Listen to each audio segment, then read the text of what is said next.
Statut, le conseil et l'expertise du CIG Petite Couronne. Bonjour et bienvenue à tous dans Minute Statut, le hors-série. Nous nous retrouvons aujourd'hui pour parler d'égalité professionnelle entre les femmes et les hommes.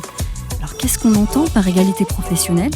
Quelles sont les mesures concrètes qui sont mises en place pour favoriser cette égalité professionnelle au sein des collectivités ? Et enfin, comment les collectivités sont-elles accompagnées dans cette réussite ? Nous allons aborder cette question avec nos trois invités du jour. Marie Arestier, bonjour. Ambre El Haddad, bonjour. Et Jean Guéroldi. Bonjour. Minute Statut, le hors-série, épisode 2, c'est parti.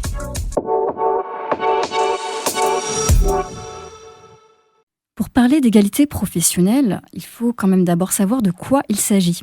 L'égalité professionnelle femmes-hommes renvoie à la fois à une égalité de traitement qui interdit toute discrimination entre agents à raison du sexe, et également une égalité des chances qui vise à remédier aux inégalités de fait qui sont rencontrées par les femmes.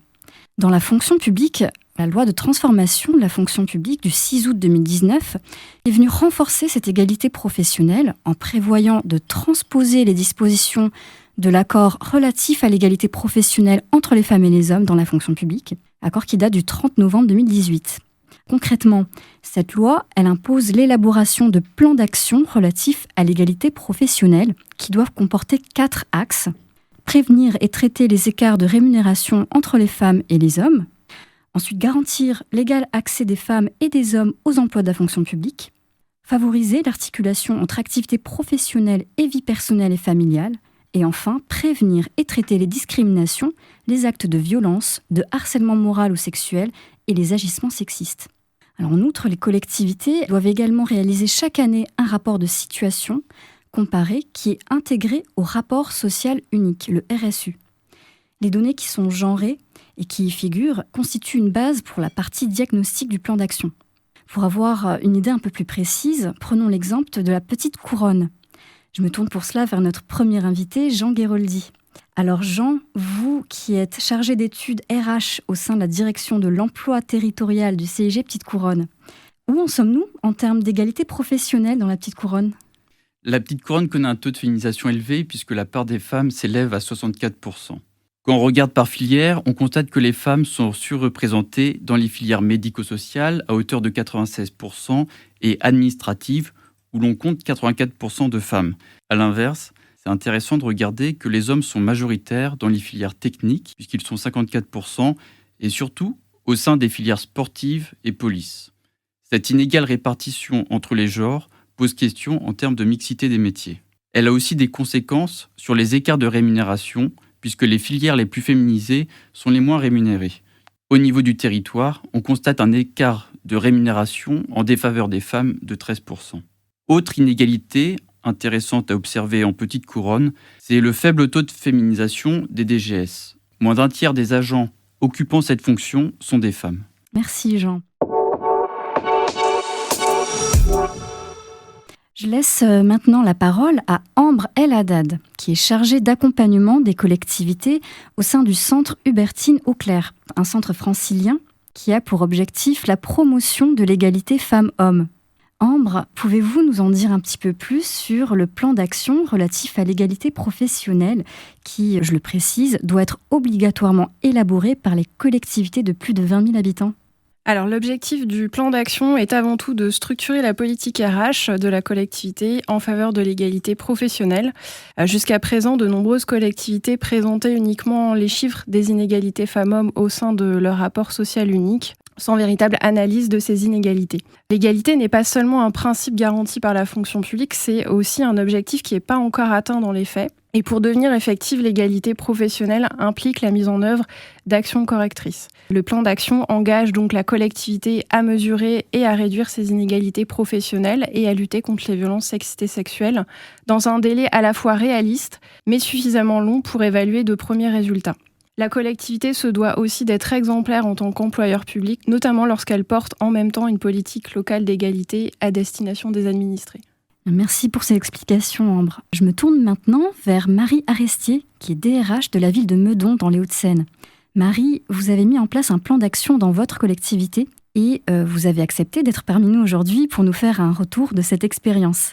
Quel est l'objectif de ce plan d'action selon vous ? Alors le principal objectif, à mes yeux, c'est la formidable invitation à l'action.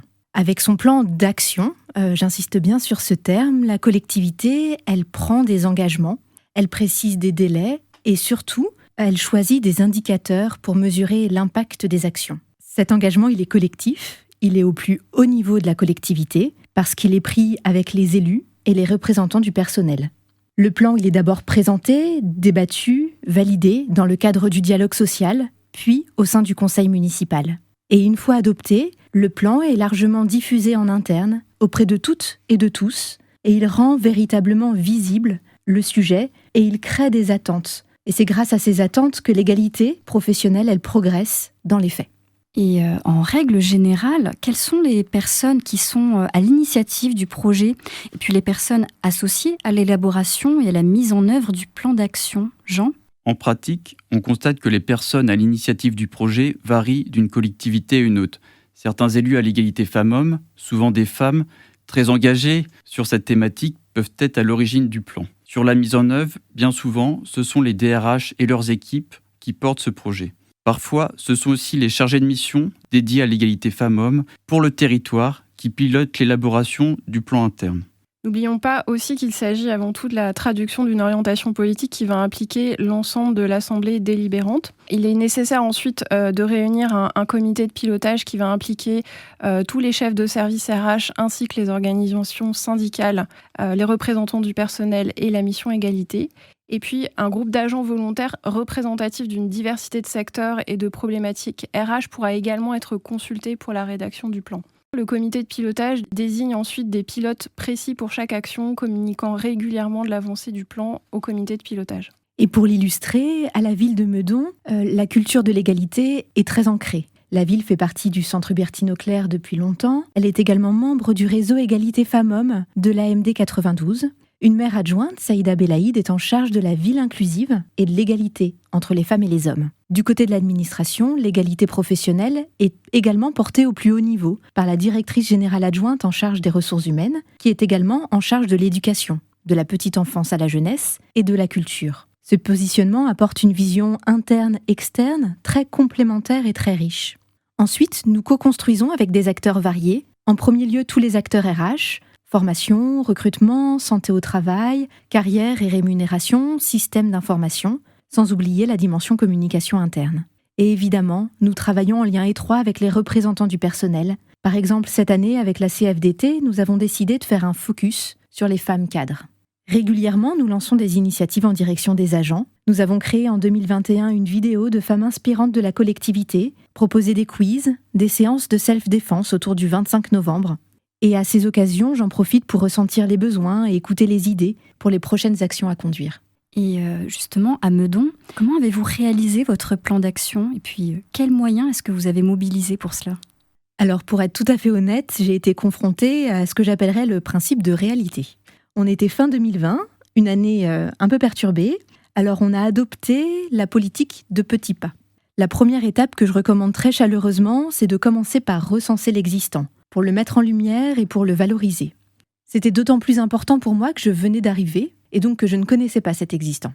Et alors là, je découvre un engagement très fort, le portage politique, la parité de la direction générale, composée de 2 hommes et de 2 femmes, un CODIR composé de 70% de directrices, qui correspond à la proportion de femmes dans les effectifs de la ville.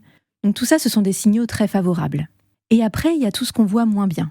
Et là, on a mis en place des indicateurs pour encore rendre visible et analyser et comprendre. Très concrètement, le sujet des écarts salariaux. Tous les 2 ans, le bilan social exposait les écarts. Ils existaient, ils étaient un peu en dessous des statistiques nationales, donc on pouvait globalement s'en féliciter, mais dans le temps, ils ne se réduisaient pas, ces écarts. Après analyse, nous avons identifié une prime d'apparence égalitaire, mais en fait qui pénalisait davantage les femmes, notamment pendant leur congé de maternité. Alors on a décidé de la supprimer. Et on pourra ainsi mesurer prochainement l'impact de cette mesure. Pendant la première année de notre plan d'action, nous avons été très attentifs aux échanges animés par le centre de gestion et par le centre Hubertine-Auclair pour alimenter nos réflexions et notre plan d'action. Je me permets d'ajouter qu'il est fortement conseillé de dégager une ligne budgétaire en propre pour la réalisation du plan d'action, du moins de pouvoir chiffrer le coût de certaines actions, notamment les actions de formation. À Meudon, toujours, quand avez-vous commencé à travailler sur le plan d'action et puis combien de temps vous a-t-il fallu pour l'élaborer ? Tout est allé très vite. Je suis arrivée en octobre 2020 et l'obligation réglementaire nous imposait de présenter le premier plan d'action égalité entre les femmes et les hommes en février 2021. Et donc en janvier, tout était prêt. Nous avons appliqué la politique des petits pas.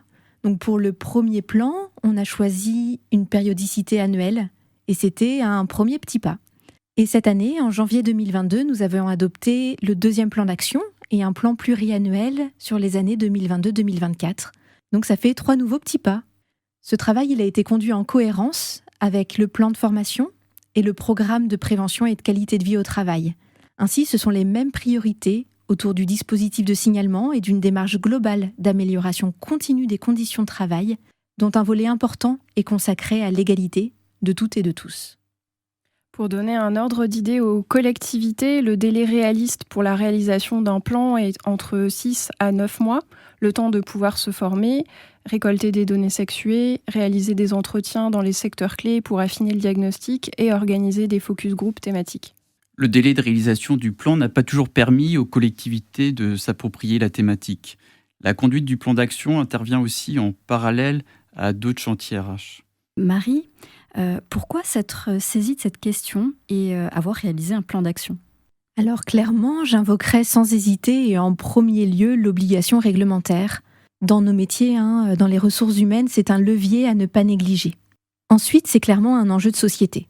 Aujourd'hui, un employeur responsable qui travaille son attractivité, sa marque employeur et qui veut renvoyer une bonne image à l'interne comme à l'externe, ne peut pas ne pas s'occuper de cette question. Et puis, pour moi, le timing était intéressant parce que dans les faits, les années 2020 et 2021 ont été des années très difficiles à cause des confinements, des fermetures des lieux d'accueil des enfants, du télétravail imposé, de la hausse des violences faites aux femmes. Alors il était encore plus important d'avancer sur ces sujets ces dernières années.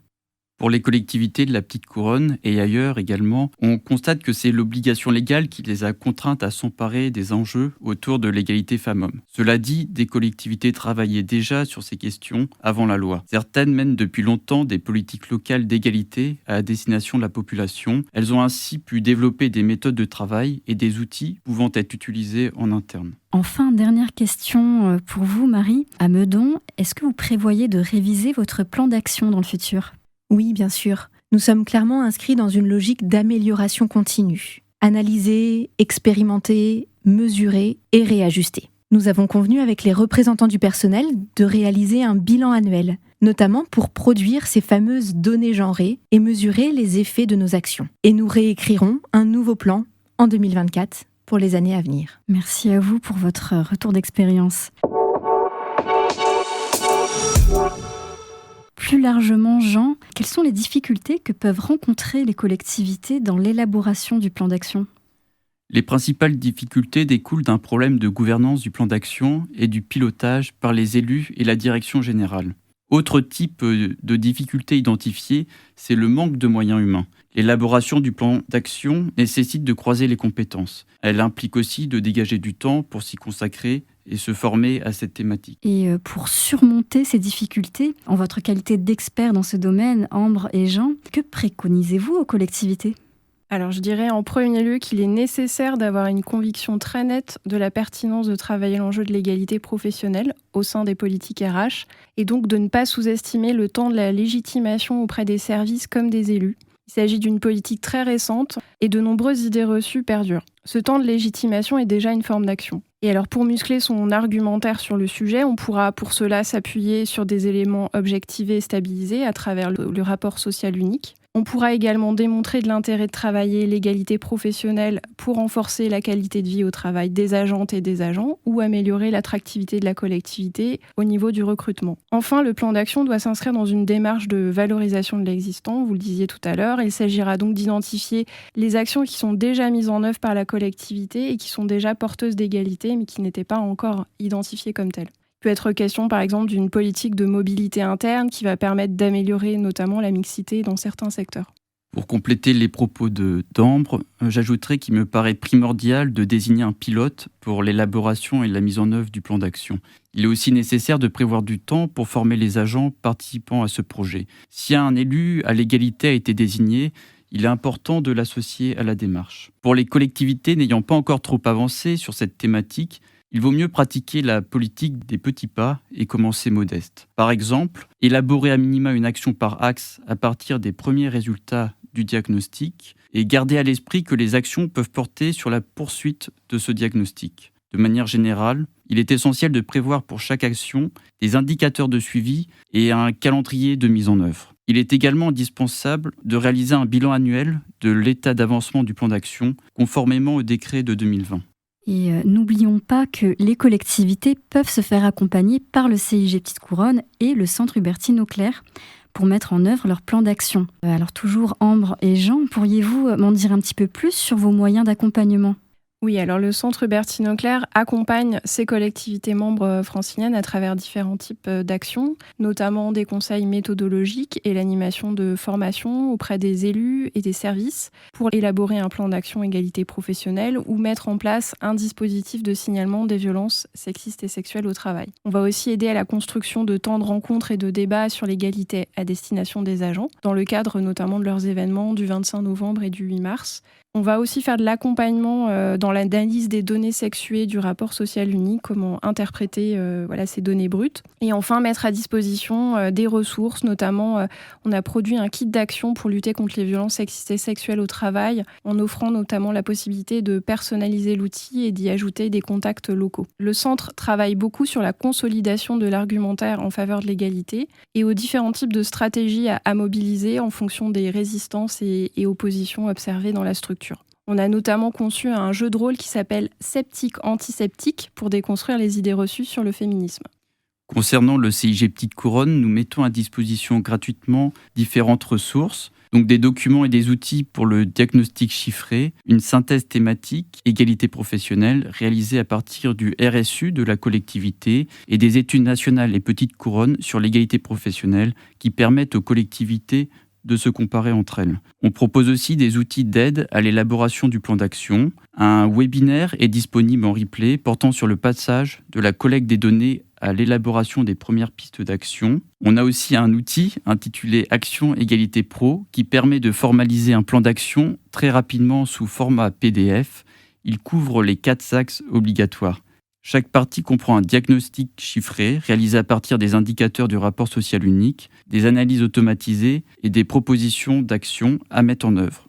Il contient aussi un baromètre afin d'évaluer la situation de la collectivité et d'ajuster le plan si celui-ci est déjà impulsé. Et on organise avec le CHA des échanges de pratiques depuis janvier 2021 qui réunissent les acteurs RH et les chargés de mission égalité et discrimination environ tous les 2 mois. Justement, vous pouvez déjà noter dans vos agendas que le prochain atelier d'échange de pratiques autour de l'égalité professionnelle au CIG se fera le 30 juin prochain en visioconférence. N'hésitez donc pas à vous y inscrire.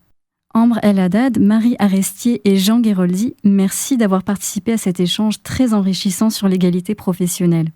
Pour aller plus loin, n'hésitez pas à consulter les documents et liens utiles que vous trouverez sous ce podcast ou pour nous abonner en passant par le site internet du CIG Petite Couronne, espace abonnés. Merci à tous de nous avoir suivis. Je vous donne rendez-vous en septembre après une petite pause estivale pour notre prochain épisode de Minute Statut, le Zoom qui portera sur le détachement. À très vite.